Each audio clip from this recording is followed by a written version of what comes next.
This has been niggling at me a little bit. You're trying to get into our stadium, right? We know how we feel, right?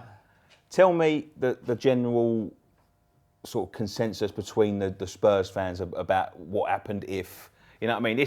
We've had deals written in saying that it looks very unlikely. I just wanted to touch on it a little bit because I was raving. Yeah. It made me fucking angry, you know what I mean? But like, what's the general consensus? Because I feel that you're going to hate it as much as we would hate it. Cool. You know what I I mean? think proper Spurs fans would hate it, in my opinion. You know, I don't. You know, what would wind me up about if I was West Ham and about the Spurs fans that dismissed the game, like you're not relevant. That's bollocks. Of course you're relevant, and it's the same way that Arsenal fans dismiss Spurs because Chelsea are our rivals now. What you're doing by denying that rivalry, you're denying your own existence. Yeah, you know what I mean, course, what are you if you don't hate your rivals? And there's never the two games I look out for most: the West Ham at home and Arsenal at home. And that is those games that I really kind of I look forward to because of the buzz, the electricity in the air, it's all the stuff we talk about. If we saw each other down Hart Lane on Sunday, you know, I'm not going to come over and give you a big hug. For that day, you're West Ham. I'll glimpse it, yeah. I'll sort of. Well, if I might give a little dig in the yeah, maybe if we got that close. But if he was across the road, I'd go like that. I'll see you. I respect you. But fuck off for a couple of hours, you know what I mean? That's it, mate. So for that reason, no, you couldn't go in. It's like going and living with the bloke that fucked your mum for 6 months, isn't it? I guess it is, yeah. Yeah, I guess so, You know yeah. what I mean? So the same with Arsenal. So your dad, really? Yeah. Yeah. Can't live with my dad. And my dad's a legend, so I'll live with him. I don't know. It's not something that I'd ever consider. Some Spurs fans may do, but to me, the traditions and history between Tottenham and West Ham are too important to be able to share a ground or even host. You know, imagine going there, West Ham fucking badges everywhere. That's this is what we was talking about, like when I was talking about that, and they were saying because I can imagine, like, because we've had this stadium sort of given to us. You know what I mean? And it is. It's a freebie, isn't it? Let's be fair, and it's getting up people's noses. Yeah. But I can imagine sort of like a government official saying, like, because we've had all these sort of stipulations written in these contracts, and, you know, once we've sold it to the developer has to develop on it. He can't then hand it over to someone for a year and all that. But, you know, the government could step in and say, well, no, that's not valid. You know, you've got a stadium. They can do with it what they want. And I can imagine, I was just saying to my mate, it was like a nightmare I've had, Flav, you know what I mean? And that's no disrespect to you. It would be the same with any club. Yeah. But I was saying, like, being as your sort of our biggest rivals, I was saying, imagine going there as an away fan. Imagine if it was White Hart Lane and Arsenal moved in. Yeah, what if you draw us in the cup or something? What do you mean? We'll be in the league. Yeah, no, I was thinking about come on, Flav. Give us a little bit. Give us a little bit of. You're going down this season. Yeah. No, but I'm just saying, like, imagine having to go there, sitting in the away stand, and like all them glorious fucking castles and hammers are gone. And they're replaced by chicken on footballs everywhere. Do you know what I mean? Yeah. And oh my God, I don't think I'd go. How likely is it? I'm not. I think it's sort of like something they inquired about just to make sure that we've got our P's and Q's. Because we've got a history of not getting our P's and Q's in order, mate. You know what I mean? Our fucking player registration issues and playing people that we shouldn't and administration issues. You know, even some of the things about this Olympic Stadium are happening here. But it only takes a government official to say, you know what? They can go in there if they want. Given the fact that obviously you've had some right dodgy owners and people that are probably inept, actually, but how do you feel about the current bunch? Because outside of the club, they're seen as a bit of a joke. You know what I mean? You've got one who's on The Apprentice, you've got a porn baron and someone else. Two porn barons, right? To be fair. Well, yeah, but they look like they're doing the right things. They're making the right decisions at the right time. They're taking emotion out of it. Sometimes we've been openly critical about the owners, us on our channel. Yeah. But I'll be honest, general feelings, I absolutely love them. If it wasn't for them, we'd be Pompey, we'd be Leeds. You know, Pompey, worst case scenario. Leeds, probably best case scenario. Yeah. We was going out of business until they stepped in. They're spending a lot of money, weren't they? Spending a lot of money. They just sort of like they've got good business brains on them, and they're doing it for the love of the club. And you can tell it's for the love of the club.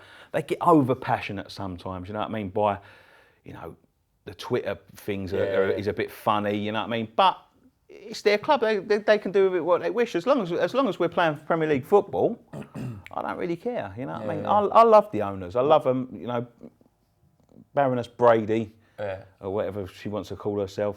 I've been critical of her in the past. I think she's made some dodgy decisions. She obviously works with Alan Sugar, which is a no-no in my book. You know what I mean? But no, they've done brilliantly, mate. Brilliantly. Yeah, it does. I mean, your transfer policy's improved massively. You know, Yeah, you go back a couple of years. To get rid of Allardyce to some degree. I think so. That's yeah. a safe bet, Allardyce. Oh, I was, you know, I was all behind it. I was like, we should have kept him. We should have kept him. But you know, you see the brand of football is just such a different kettle of fish now. You know what I mean? It's just different. You go there every week expecting to see some football, win, lose or draw. And I think, you know, people say about the West Ham way, Flav, and I think that is the West Ham way. You know what I mean? Just watching some, you know, lose 4-3. Lose 2-1, lose 4-2, whatever. You know what I mean? There's glory in that, though, isn't there? Yeah, there is. When you're giving it a go, you know what I mean? Against the Bournemouth game, it was awful at times. Yeah. But I come away from there after like probably our worst player that we've ever signed, Maiga, dribbled around 4 players and slotted it in the bottom corner. I think we had a chance here. You know what I mean? We could have got it in the end. Yeah, there's something about success that worries me. You know, with Spurs, and we may never get to that position where we're going to win a league, right? It might not ever happen in my lifetime, but there's something that worries me about the type of football you have to play in order to be successful.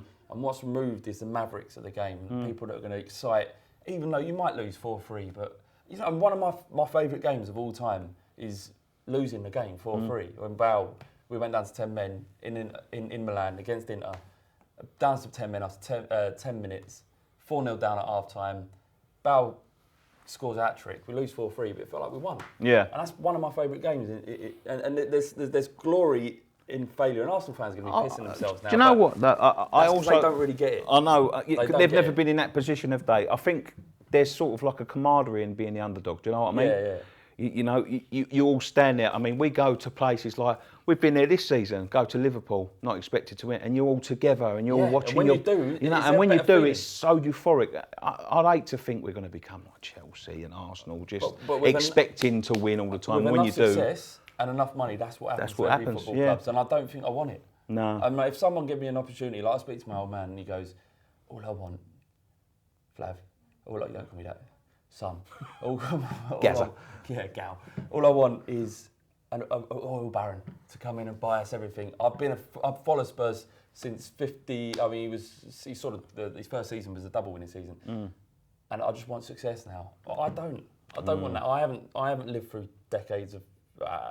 Arguably, I might have done, but I still want all the glory, and there's much glory in beating, you know, Chelsea, beating Arsenal away, than there is in winning the league. It's that moment when it happens and nothing else matters, and you're around all your mates, all Spurs, all West Ham, whatever it is, and you're just losing it, and losing it together. That's something that no oil baron could ever bring. I hate to think that I was sitting there in 10 years' time if we ever win the league. You know what I mean?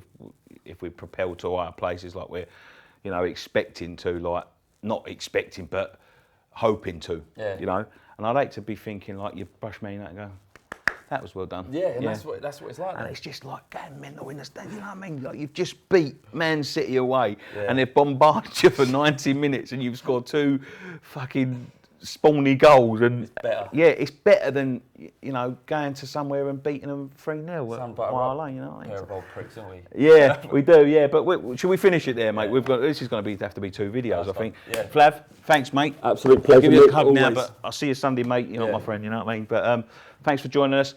If you want to see him, Fighting Cock on YouTube, Fighting Cock podcast. If there's any Spurs fans watching, I doubt our lot are going to come over to you, but. If you are, check out the West Ham preview because quite complimentary to West Ham. Spurs. Yeah. So Flav, brilliant, mate. Thanks a lot, mate. Cheers. Bye. We're definitely, and I haven't heard nothing. They've ticked along nicely. They've been sitting there in the background. Haven't lost since opening day. You know what I mean? And they're like, yeah, all right, let all the focus go on the Arsenals, and you know, we're not going to. Could this be your season? Is this your season for?